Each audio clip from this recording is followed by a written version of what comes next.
শিশু নিপীড়নের অভিযোগে চিন্ময় কৃষ্ণ দাসকে বহিষ্কার করা হয়েছে। সুতরাং ইসকন চিন্ময়ের কোনো বক্তব্য বা কার্যক্রমের কোনো দায় নেবে না বলে সাফ জানিয়ে দিয়েছেন সংগঠনটির নেতারা। তো যেহেতু তিনি সেই কোঅপারেশনটা করেনি, চেইন অফ কমান্ডকে ভঙ্গ করেছেন, তো সেজন্য ওনাকে আমরা পরবর্তীতে স্থায়ীভাবে বহিষ্কার।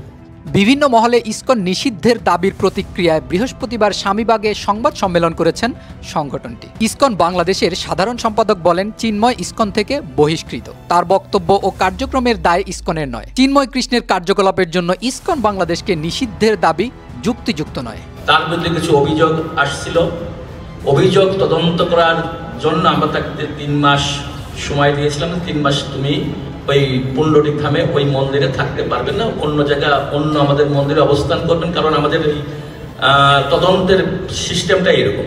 যাকে তদন্ত করা হয় তাকে পদবি থেকে বহিষ্কার করা মানে বাদ দেওয়া হয় এবং তার তদন্ত করে তাকে বিচার আমরা করি। কিন্তু আমরা একবারে সরাসরি বহিষ্কারের নির্দেশ দেওয়া হয়েছে।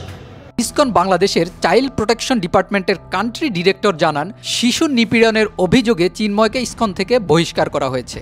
তিনি কোনোভাবেই ইসকনের সঙ্গে সম্পৃক্ত নন। কিছু বাচ্চারা আমাদের কাছে অভিযোগ করেছে, তো তারা অভিযোগ করেছে যে তাদের সাথে মিসবিহেভ করেছেন বা মিসকন্ডাক্ট তাদের সাথে হয়েছে।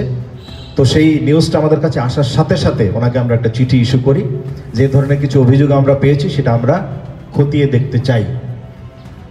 ইসকন নিয়ে ভারতের মন্তব্যের প্রতিক্রিয়ায় নেতারা বলেন, ইসকন একটি আন্তর্জাতিক সংগঠন, ভারত থেকে পরিচালিত নয়। ভারত কিংবা বিদেশি রাজনৈতিক দলের সঙ্গে ইসকনের কোনো সম্পর্ক নেই। আমরা বারবার বলেছি এটা একটি আন্তর্জাতিক সংগঠন, কিন্তু এমনভাবে সেটাকে ব্যাখ্যা করা হচ্ছে যে এটা একটি ভারতীয় সংগঠন। প্রিয় বন্ধুরা, আমরা আবার আপনাদেরকে এনশিওর করছি এটা একটি আন্তর্জাতিক সংগঠন এবং সারা পৃথিবীতে তার অপারেশন আছে।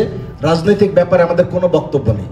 এই বিষয়টা আপনারা ওনাদের সাথে কথা বলুন, ওনারা কেন এই বিষয় নিয়ে কথা বলছে। আমরা বাংলাদেশে বসবাস করি, এদেশ হচ্ছে আমাদের মাতৃভূমি। তো এই মাতৃভূমিকে অস্থিতিশীল করার জন্য কেউ যদি পায়তারা করে, তাহলে কোনোভাবেই আন্তর্জাতিক সংগঠন ইসকন এটাকে বরদাস্ত করবে না। রোববার ভূমি উপদেষ্টা AF হাসান আরিফের সঙ্গে ইসকন বাংলাদেশে একটি বৈঠক রয়েছে। তাতে সাম্প্রতিক বিষয়গুলো নিয়ে আলোচনা হওয়ার কথা রয়েছে বলেও জানানো হয় সংবাদ সম্মেলনে।